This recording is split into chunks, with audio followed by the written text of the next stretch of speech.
Welcome to the Wickedly Smart Women podcast, featuring stellar conversations with emerging and established wickedly smart women.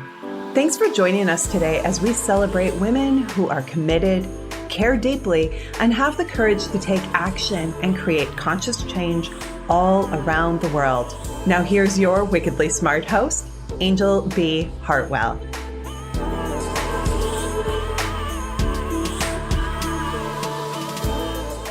Welcome to another episode of the Wickedly Smart Women podcast, where we celebrate wickedly smart women and provide our listeners with a wealth of wisdom, along with immediately actionable steps to be smarter, spunkier, and more successful in their impact and their leadership. This is your host, Anjel B. Hartwell, and today we welcome our special guest, Christy Sharafinski.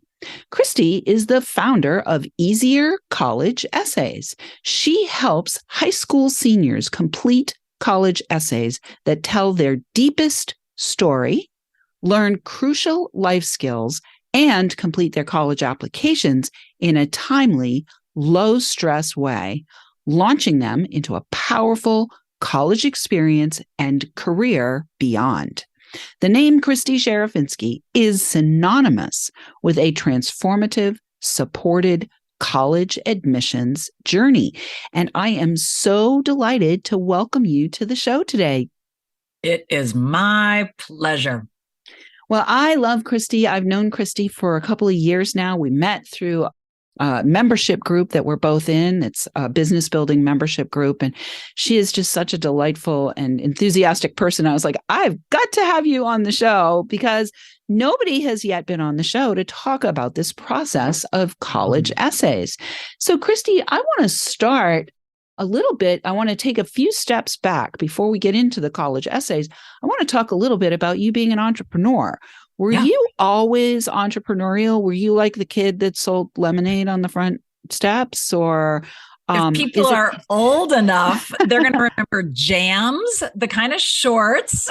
And I actually had two girls working for me in junior high, making shorts.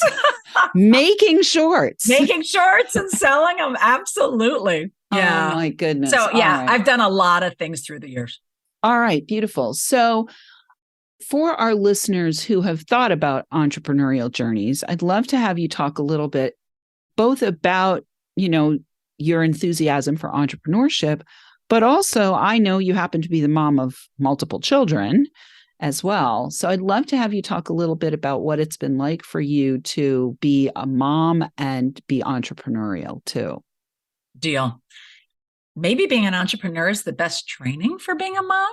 But I'll give a little context. I do have 6 children of my own in a 9-year spread. Yes, they all came through this set of tubes and pipes and everything else.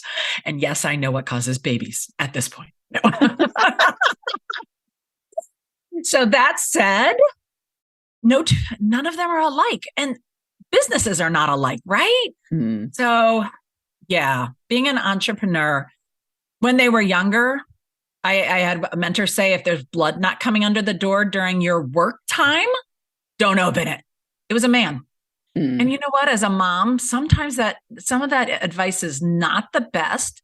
And that said, I think my entrepreneurial training, when the kids were really little, when I was breastfeeding on a coaching call, thank God before Zoom, that kind of thing, the secret was actually of growth for me was learning to be more compassionate with myself. I was so hard on myself. I was and yet I knew I needed to be in state to get on that call. So I'd dance and cry a lot of times, but it would loosen up that energy and then I could get on a call.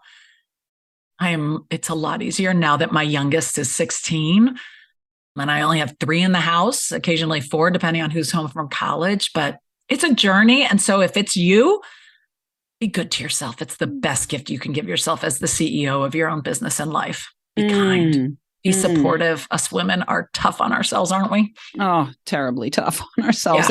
Yeah. And I remember telling my son, unless there's blood coming out or there's water gushing, or there's a fire, Like I had a fire one time. Yeah. Mom needs you to go outside and play, or mom needs you to, go sit and watch, this movie or whatever. So I definitely hear you there and as a mom, as a female entrepreneur, it's almost like trying to cut your arm off. You can't cut your arm off. You know what I mean? You've got a child there. If there's the child's emotional and psychological needs are always going to be priority, at least from my perspective. There are. And at the same time, if you've never done it before, do the exercise of what value am I giving my family today by building this business? So not just when I'm able to retire them, or for me, I want to take all 8 of us to Europe. That's like my goal, my why, this is where I'm going beyond everything else. But why is it good for you today to be doing the work that you're doing? Such an important question.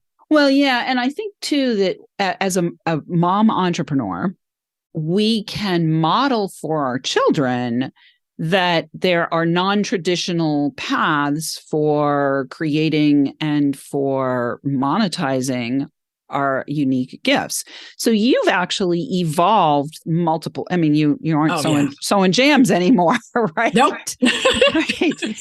So let's talk about, can you kind of pinpoint for yourself maybe, and maybe for our listeners as well, how do you know when it's time to let something that you've been doing go in service to letting something else start to emerge? Because I don't know how many businesses you've had, but I know that I know now of 3, the jams, another business that you have, and the college essays business. So how did you navigate the evolutionary process? I think one of the most important things is to know it is going to change. And like this idea of I must pick the niche, however you want to say it, and stick to it. It's actually backwards in my belief, which is no, your business serves you, not you serve or / are enslaved to your business and some definition, right? Maybe for some people that is right. For me, it never has been. I'm too multi-passionate, too creative. So here's another business that lasted 10 years. I started Pretty and Poised Teen because it worked for my young people, my daughters. And it ended up being 8 weeks. I'd put on a professionally created fashion show during this, 2 photo shoots, because I learned very quickly one was not enough for these girls. They actually were too stiff and formal. They needed the second one to really let their light shine. And I would bring in 3 photographers, not just one, giving them different experiences. We talked about manners. We talked about it's when the girls were starting to get cell phones, all those things. Each year, it got a little bigger. I taught a little more. All those things. And at a certain point, I was done with it. My girls were aging out of it. I went on to what was next, and I honored it. Yeah. And I still love hearing from those girls today, some of whom have finished college at this point in time and some who haven't. And it's fine, right? Yeah. It's a part of their journey. It was a part of my journey, and we can celebrate it. Yeah. And so what I want our listeners around the world to hear is, everything that you've done entrepreneurially has in some way been influenced by the ages and stages of your children. Yeah, it's really true. Yeah. And so, that brings us to the college essays business. So let's talk about the college essays business. When did this precipitate out? And,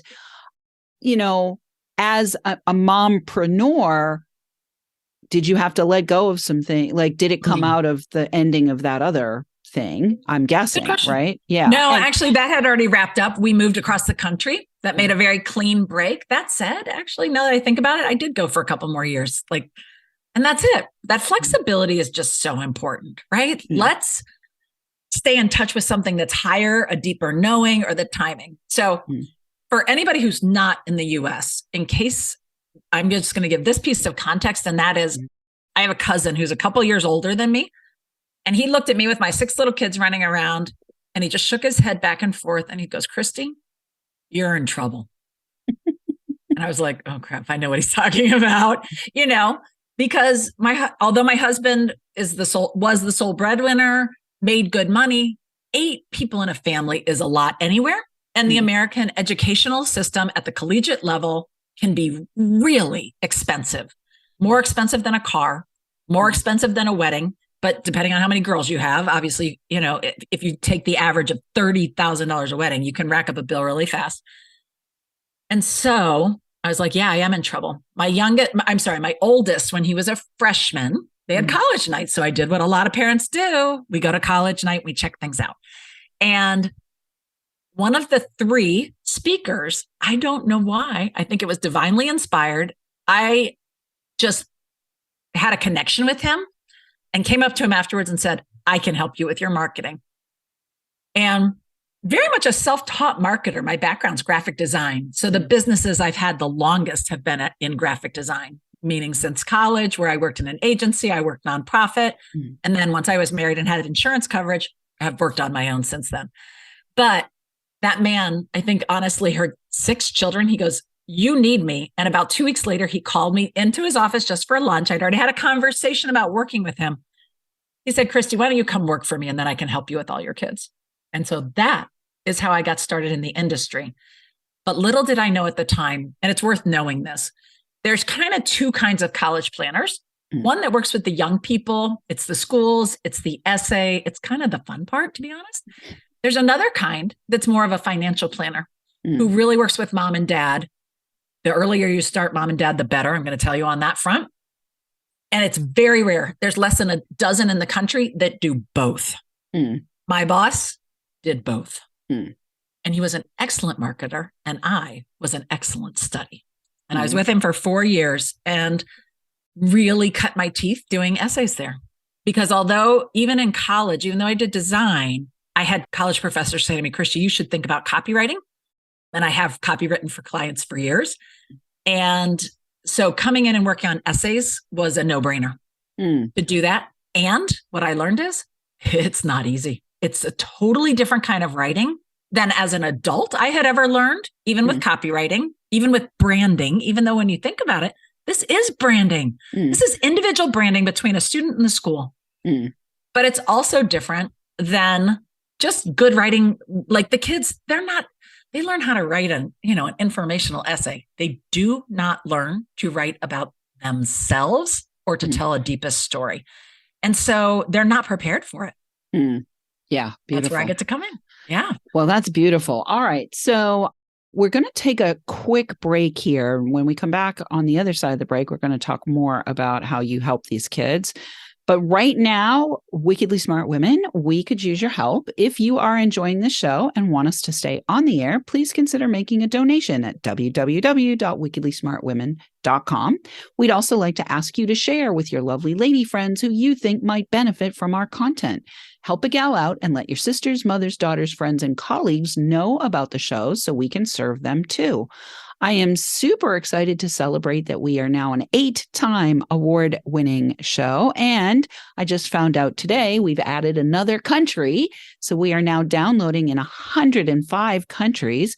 I want to say a huge thank you to all of our listeners who are downloading, rating, and reviewing. We're welcoming thousands and thousands of downloads from all over the world. And I'm going to shout out this week to our listeners, our brand new listeners in Finland, as well as our listeners we might as well shout out to North Carolina, where Christy is at the beach. All right. And we'll also shout out to our listeners in France. And we will be right back with Christy Sharafinski.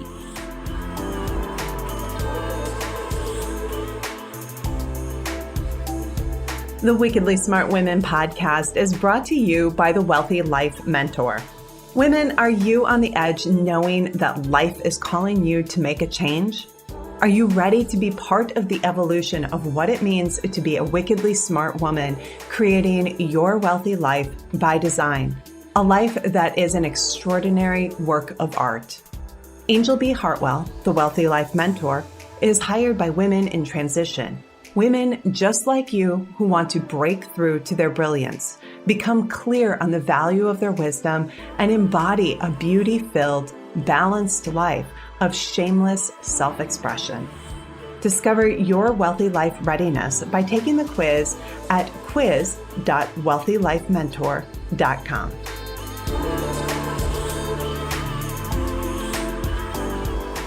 And we are back with Christy Sharafinski. You can find out more about her services at easiercollegeessays.com, easiercollegeessays.com. We will have that for you in the show notes. And one of the things that I want to just really make clear to anyone who's listening, you may not have a kid who's at this point ready to be in college. You may have a child that's a little child, but it's good for you to know that this is on the radar screen coming up. And as my second husband used to say, chance favors the prepared mind. So having awareness that this is even something that you have to pay attention to is going to give you a leg up over anybody who's not listening to this show. The other thing I want to say is if you don't have kids, and you know someone who does, who is getting ready to go to college, who is maybe, freshman, sophomore, junior in high school, now is the time to have them tune into this episode and connect with Christy to find out how to make this portion of applying for college and getting admitted to college easy breezy, lemon squeezy. Oh, yeah. Yeah. All right. And quite honestly, yeah, it can be the difference also between a financial award and a not financial award. Like the ROI can be stunning. Yeah. Well, let's talk about that. I want you to give us an example of something, a student that you worked with. Okay. Like, I'd like you to take us through this process. Sure. How you work with your students and your parents, and what are some of the benefits and the outcomes that they have experienced as a result of working with you? So fun, because the stories are the best part, right? Mm-hmm. We all want to know. So I'm thinking about a very non-traditional student. The parents just emailed me, did not even get on a call with me. That is not typically how it works. Usually we have a conversation with mom and dad where I get to answer all their questions. You can book that straight up on the website, complimentary, although somebody has told me I should be charging for it, but that's okay because we talk schools, we talk everything. So what happens next? So this family emailed me. They paid up, and I scheduled that first meeting with their son. He had been homeschooled, oldest of 7 children, actually probably the first homeschool student I ever worked with. And we got talking about possible essay topics. And he said, well, I started my own business and I've made this much money and I now have this many employees. I'm like, that's great. Tell me about your worst failures. He's like, no. And I'm like, yeah, I want 3. And I mean, he had to take a deep breath. And I'm like, trust me. So he did. And then we wrote about it. Mm-hmm. And that young man went on to get a full ride for 4 years at his number 1 school, a private school. Mm-hmm. And on he goes. So I want you to quantify that for me, Christy. What does that exactly, specifically, and precisely look like? Sure. For that particular school, it's about $20,000 a year. That's not room and board. I don't remember on it. I'm sorry. Sometimes my students do get some extra money toward that. I don't remember if this young man did or not, but he got a full ride, 4 years and guaranteed. So this is different than an athletic scholarship where when you're not playing, you don't have a scholarship. Right. His was guaranteed. And so that's why we want this kind of scholarship. And although so many parents think athletics are where it's at, and it's like, no, merit is where it's at. And writing that essay is so important to do well, because here's the thing that parents don't know. It's that you think your student's brilliant because in their school, they are in the top, let's say 10%. You forget though, that there are Stanford, I'll use Stanford as the example. They released 5 years ago, hey, we could have accepted the group of 2,000 students we just accepted 21 times. The 21st group would have been exactly the same on paper as this. But you know where they show up different? Not on paper, outside of the test scores, outside of that GPA. It's in your essay. And it's in showing them, this is where my strategy mind comes in. Well, they're a business first. They're not an educational institution first, because if they play that game, they're going to be out of business in a couple of years. No, they're a business first. So we're going to talk to them in terms of your student. Why is that business making a wise investment in your student? I make darn sure we cover all that in the materials. And this is why working with a professional is so different than just doing it on your own. Because doing it on your own, mom and dad are just like, oh my God, would you please just get this done? Or they have had it's usually their first child, and often it's a daughter who did it all on her own. Totally fine. And they're calling me for number 2, who's like, oh my God, I'm pulling my hair out. What's wrong with this young man? And I'm like, he's normal. That's what's wrong with this young man, according to you. He just isn't like the other one. Yeah. And it's okay. Right. Well, I mean, you mentioned that before we went to the break about having multiple businesses. It's like each business is like a different kid, and children are different. And they're all different. So what I really want to underscore for our listeners here, specifically for our listeners who are approaching the college admission process, right? For those of you who are approaching that, or if you know somebody who is, what Christy said is these schools only have the essay as the place where they can actually vet. Really see who someone is. Really see who someone is. So, Christy, when a parent comes to you to do this process, when is the best time? Like, is this a process where it's a one and done, or is it worthy even? Like, I know there's the PSAT, you take the PSAT and then you take the SAT. Is it worthy to go through the process early so that when the actual application is happening, then, you can go through the process again with you, maybe? I don't know. You tell me, what is the ideal? If you could wave a magic wand, right, and draw out of the universe the perfect timing and the perfect kid to work with, who would you want it to be? I love having that initial conversation as early as sophomore or junior year. Why? Because if you want to do things around saving money, there's things that we can talk about at that point that are too late come halfway through senior year. If you have a certain student who might really be a contender, and most of my students are those highly competitive ones. Not all. Some of them are huge learning differences, et cetera. That's a different situation though. But when I get those highly competitive ones going to a high-end school, there's things that we could be doing now that could make a difference. And here's why. So essays are about 25% of your rating for a college. That's why it's so high. It's actually more than your GPA, and it's more than your test scores. And the truth is, you can't do much in senior year on either of those, right? The only thing that ranks higher in terms of your gold stars toward your admissions is those extracurriculars. And most kids do it all wrong. They're showing up for 27 activities run by adults. Guess what? It doesn't show any leadership, doesn't show any initiative. It's easy. And those rate very lowly. So when I'm talking to a family, I can talk to them about, actually, here's the activities. And I get families who are like, I'm thinking of one last year, the young man, Zach, he's not a social young person. And yet his one activity earned him a ticket to MIT. I don't think he chose to go there. He chose something else, but he got into like 6 high-end engineering schools with my help. He had his choice. Wow. And it's not because he did 27 activities. He did one activity that was a difference maker. And I knew how to help him write about it in a way that showed him off to the school as an awesome investment for them to make. Beautiful. I love it. All right. So there's 2 pieces that I feel like I want to get in the last couple of minutes here. One is what I'm hearing, Christy, is beyond just getting the essay done. The service that you are actually offering is really college admissions strategy. Absolutely. Like it's leveraging the essay, but it's leveraging it in service to this larger overall strategy that you have the ability to help your parents with.